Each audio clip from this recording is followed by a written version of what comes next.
Hello friend, स्वागत है आपका कॉलेज प्लेनेट पे।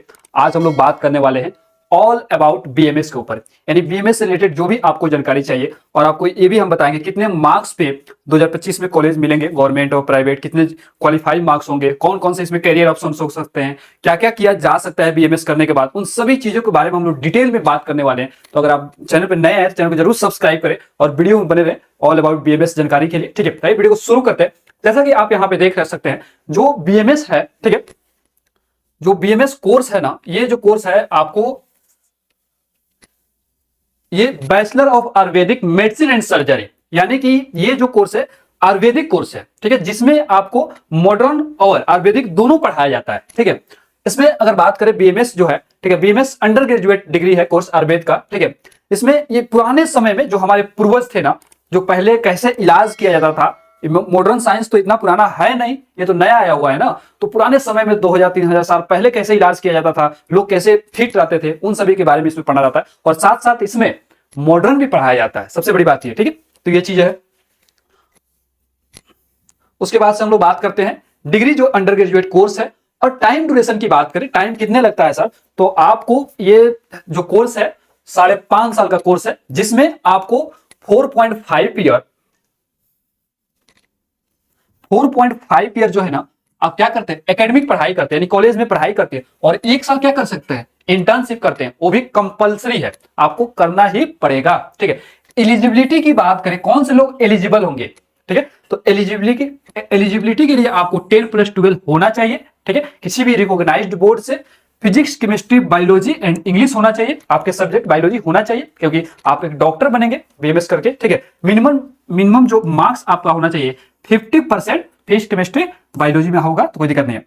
एंट्रेंस एग्जाम की बात करें तो एक ही एंट्रेंस एग्जाम्स है, आपको पता है नीट का एग्जाम्स, नीट यूजी के एग्जाम्स होता है। ठीक है, और ये मैंडेटरी है, बिना नीट के एग्जाम का बीएमएस में एडमिशन नहीं होगा। ठीक है, तो ये तो था एलिजिबिलिटी की। और हम लोग देखते हैं, उसके बाद करेंगे सबसे इंपॉर्टेंट चीज, आप लोग सोच रहे होंगे, ठीक है, जो कि आपको हम बता दें,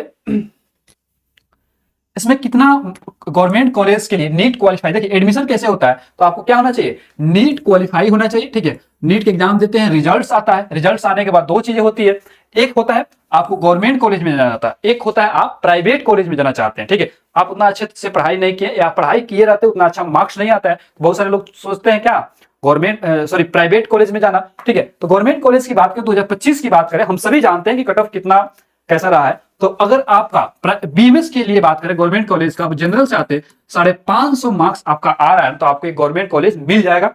उसी तरह से अगर आप ओबीसी से आते हैं तो 400 मान के चलिए। ठीक है, अगर एससी एसटी से आते हैं तो आप 300-350 मार्क्स आपको होना चाहिए। ठीक है, तो आपको एक क्या मिल जाएगा, गवर्नमेंट कॉलेज मिल जाएंगे बीएमएस के। ठीक है, उसके बाद अगर क्वालिफाई की देखिए, प्राइवेट कॉलेज में एडमिशन करने के लिए आपका उतना मार्क्स होना चाहिए जिससे आप काउंसलिंग कर सकते हैं।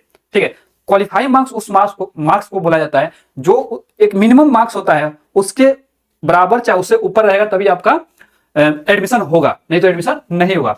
तो 2025 की अगर बात करें आपको, तो इसमें आपको अगर जनरल से अगर आप आते हैं ना, तो आपका 110 से लेकर 130 के बीच में अगर आता है ना, तो आपको एक प्राइवेट कॉलेज में एडमिशन हो जाएगा, आप काउंसलिंग में बैठ सकते हैं। ठीक है, उसके बाद ओबीसी, ठीक है, वही, और एससी और एसटी, तो ये अगर 100 to 110 मार्क्स भी अगर आपका आता है ना, 100 से 110 मार्क्स आता है, तो आप क्या है, क्वालिफाई है और एडमिशन ले सकते हैं। काउंसलिंग प्रोसेस की बात करें, एडमिशन कैसे होता है सर, तो हम लोग एडमिशन कराते हैं, आप संपर्क भी कर सकते हैं या आप अपना से आप करेंगे तो ज्यादा, इसलिए कि आप उतना जानकारी आपको नहीं रहता है। नीट के एग्जाम तो हार्ड हुआ है, उससे भी हार्ड होता है काउंसलिंग। ठीक है, तो आप यहां पर देख रहे हैं। ठीक है,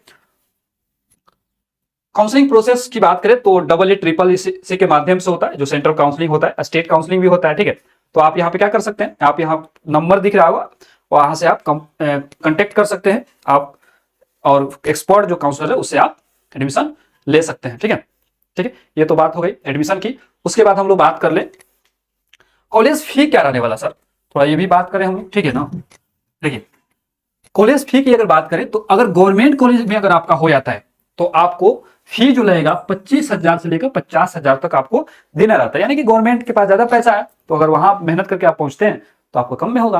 अगर आप प्राइवेट कॉलेज में अगर जाते हैं, ठीक है, तो आप 2 से 5 लाख तक आपको खर्च आ जाएगा। अगर डीम्ड यूनिवर्सिटी में लेते हैं, डीम्ड यूनिवर्सिटी उस यूनिवर्सिटी को कहा जाता है जहां उसका एटोनॉमस बॉडी होता है, खुद खुद के अपने उनके रूल रेगुलेशन होते हैं, इंफ्रास्ट्रक्चर अच्छे होते हैं, बहुत फैसिलिटी देते हैं, ठीक है, वो डीम्ड यूनिवर्सिटी होता है। ये 4 से 6 लाख तक उनका फी जा सकता है, ठीक है। लैंग्वेज की बात करें, बहुत सारे बच्चों का प्रॉब्लम आता है, ठीक है, कि लैंग्वेज क्या रहने वाला। बहुत सारे लोग कहते हैं क्या सर संस्कृत ही सिर्फ पढ़ना रहता है? नहीं मेरे भाई, सिर्फ संस्कृत नहीं पढ़ना रहता है। आपको मैंने पहले ही बताया, ये जो है आयुर्वेद और जो है मॉडर्न मेडिसिन दोनों पढ़ाया जाता है। तो जो आयुर्वेद अगर आपको पढ़ाया जाएगा, ठीक है, तो आपको वो पढ़ाया जाएगा संस्कृत और हिंदी में, ठीक है। और आप अगर मॉडर्न पढ़ाया जाएगा तो आपको इंग्लिश में पढ़ाया जाएगा। सारे चीज आपको मिलेंगे। ये हम नहीं कहेंगे कि सिर्फ इंग्लिश मिलेगा, ये भी हम नहीं कहेंगे सिर्फ संस्कृत और हिंदी मिलेगा। ये तीनों लैंग्वेज में आपको पढ़ना रहता है। क्या फर्स्ट ईयर में संस्कृत सिर्फ पढ़ना रहता है? आपको एक सब्जेक्ट होता है, वहां से आपको पढ़ के उसको पास भी करना रहता है, पेपर होता है, ठीक है। लेकिन कोई उतना संस्कृत नहीं पढ़ रहा था, आपको पता ही है, बट सभी लोग आते हैं, पढ़ते हैं और पास भी हो जाते हैं इजिली, कोई दिक्कत नहीं होता, ठीक है। तो ये सारे ठीक था। तो अगर एक कंक्लूजन निकाले तो क्या लैंग्वेज का प्रॉब्लम है? लैंग्वेज का प्रॉब्लम नहीं है, आप इजिली कर सकते हैं, कोई दिक्कत नहीं है, ठीक है। उसके बाद से एक चीज हमने इसमें ऐड किया है, आप देख सकते हैं यहां पे कि सब्जेक्ट भी हमने इसमें बताया है, ठीक है। सब्जेक्ट यहां पे आप स्क्रीनशॉट इसको लेकर आप पढ़ सकते हैं कौन कौन से ईयर में कौन कौन से सब्जेक्ट आपको पढ़ना रहता है। तो आप यहां से इस चीज को देख सकते हैं, या आप जब कॉलेज में जब जाएंगे वहां से भी आप इस चीज को देख लेंगे, समझ लेंगे, ठीक है। ये तो बात की बात है जब आप एडमिशन लेंगे तब, ठीक है। उसके बाद एक और सबसे ज्यादा सवाल पूछा जाता है कि क्या कैरियर ऑप्शन रहेगा बीएमएस करने के बाद। सबसे ज्यादा कॉल्स जब आते हैं, फोन आते हैं, तो ये बात पूछा जाता है कि सर क्या क्या कर सकते हैं। बहुत सारे बच्चों का डाउट रहता है, तो आपको हम क्लियर कर देना चाहते हैं, ठीक है। कैरियर अपॉर्चुनिटी आफ्टर बीएमएस करने के बाद, ठीक है। देखिए आफ्टर बीएमएस आप क्या करते हैं ना, ठीक है, एक नेक्स्ट का एग्जाम होता है, ठीक है, नेशनल एग्जिट टेस्ट होता है। ये जो एग्जाम्स होता है ना, नेक्स्ट एग्जाम जो होता है ना, ठीक है, एमबीबीएस, ठीक है, और आयुष के जितने कोर्स है, आयुष के जो भी कोर्स है ना, आयुर्वेदिक, योग, नेचुरोपैथी, यूनानी, सिद्धा, हेम्योपैथी, इन सभी को नेक्स्ट एग्जाम लग गया है। पहले नहीं था, आयुष के कोर्सेस में नेक्स्ट नहीं था, बट 2021 बैच से 2021 जो बैच का जो एडमिशन हुआ है, उन सभी लोगों को नेक्स्ट एग्जाम देना होगा, ठीक है। तो आप क्या करते हैं, बीएमएस करने के बाद, जैसे बीएमएस का डिग्री आप फाइनल एग्जाम्स देते हैं यूनिवर्सिटी का, ठीक है, तो उसके बाद आप क्या करेंगे, नेक्स्ट का एग्जाम देंगे। और नेक्स्ट के एग्जाम देने के बाद आप क्या कर सकते हैं, इंटर्नशिप करने के बाद एमडीएमएस करते हैं, master of medicine, master of surgery कर सकते हैं, या उसके आगे और चुनना चाहते हैं तो आप इसमें पीएचडी भी कर सकते हैं। तो ये तो हो गया आपका एजुकेशन का। उसके बाद अब आता है मेन सवाल कि सर कितना कमाएंगे, ठीक है, ये भी समझना चाहिए। नो अर्निंग का देखिए, मेडिकल फील्ड में अर्निंग का कोई नई लिमिट नहीं कि इतना आप कमाएंगे उतना कमाएंगे, ठीक है। ये होता है आपके कितना नॉलेज कॉलेज में गेन किया है और हॉस्पिटल में आपने कितना काम करके स्किल को डेवलप किया है। ये दोनों बातें डिपेंड करती है अर्निंग के लिए, ठीक है। अगर एक बात कहें, इसमें पढ़ाई होता है पंचकर्मा का, ठीक है, ये साउथ में ज्यादा लोग करते हैं पंचकर्मा। तो 1 से 10 लाख भी पैसा कमाया जा सकता है पंचकर्मा करके, ठीक है। एमओ बन सकते हैं, आयुर्वेदिक मेडिकल ऑफिसर एआर बन सकते हैं, ठीक है। टीचर बन सकते हैं आप, लेक्चरर के रूप में काम कर सकते हैं, ड्रग इंस्पेक्टर बन सकते हैं, ठीक है, मेडिकल ऑफिसर, अपना क्लिनिक खोल सकते हैं, डाइटिशियन बन सकते हैं, आयुर्वेद करके आप डाइटिशियन अच्छा बन सकते हैं, ठीक है। फिटनेस कोच में जा सकते हैं, आप लोग देखे होंगे योगा वगैरह लोग करवाते हैं, ठीक है, उसका अलग से कोर्स करवाते हैं, ठीक है, तो आप इसमें जा सकते हैं, ठीक है। कोच बन सकते हैं आप, हेल्थ कोच बन सकते हैं, लोगों को समझा सकते हैं, हेल्थ अवेयरनेस फैला सकते हैं, ठीक है। अपना फार्मास्यूटिकल कंपनी खोल सकते हैं, सबसे बड़ी बात है इसमें, आप अपना कंपनी खोल सकते हैं, दावा बना सकते हैं। बीबीएस में ऐसा नहीं है, बट बीएमएस करने के बाद ऐसा आप कर सकते हैं, ठीक है, चाहे तो। गवर्नमेंट जॉब्स भी है इसमें, ठीक है। Ayurvedic pharmacist, hospital administration Ayurvedic clinic के अंदर, ठीक है, रिसर्च में जा सकते हैं, आयुर्वेदा के अंदर आयुर्वेद प्रोडक्ट डेवलप कर सकते हैं आप अपना। कोई जैसे रामदेव बाबा है, ठीक है, तो उन्होंने बहुत सारे आयुर्वेद से, देखिए हालांकि वो नहीं डिग्री नहीं लिए हैं, बट उन्होंने बहुत आगे तक गया है प्रोडक्ट बना के। तो आप भी अपना प्रोडक्ट बना सकते हैं, चाहते हैं अपना कंपनी खोलना तो, ठीक है। एंटरप्रेन्योर बन सकते हैं, अपना क्लिनिक एक खोले, उसका एक्सपांड करते हैं। एज ए बिजनेस माइंड अगर आप हैं तो आप इस चीज को पूरे देश में फैला सकते हैं, अपना ब्रांड को, ठीक है। तो ये सारी चीज, ठीक है। वेलनेस सेंटर, अलग अलग वेलनेस सेंटर आप देखेंगे अपने शहर में, वेलनेस सेंटर खुल रहे हैं, ठीक है। पंचकर्मा सेंटर, ये भी चीज आप कर सकते हैं, जैसा कि आपको बताया। इसमें डिप्लोमा सर्टिफिकेट कोर्स पंचकर्मा में भी आप कर सकते हैं, और नेचुरोपैथी एक्सेट्रा में। तो ये सारी चीज जो है आप यहाँ पे देख ले, ये सारी चीज आप कर सकते हैं अगर आप चाहे तो करना, ठीक है।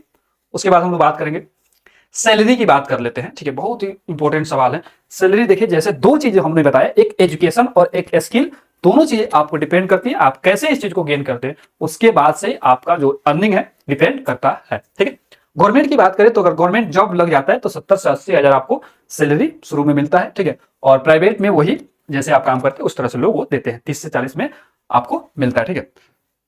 उसके बाद अब तो ये सारी जानकारी हो गए, आपको सभी जानकारी मिल गई बीएमएस से रिलेटेड, आपके कितने मार्क्स पे एडमिशन होंगे और क्या बोलता है उसके बाद क्या क्या किया जा सकता है, सभी चीजों पर हमने बात किया, जो भी एक स्टूडेंट का कैरियर होता है उस सभी चीजों को लेकर, ठीक है।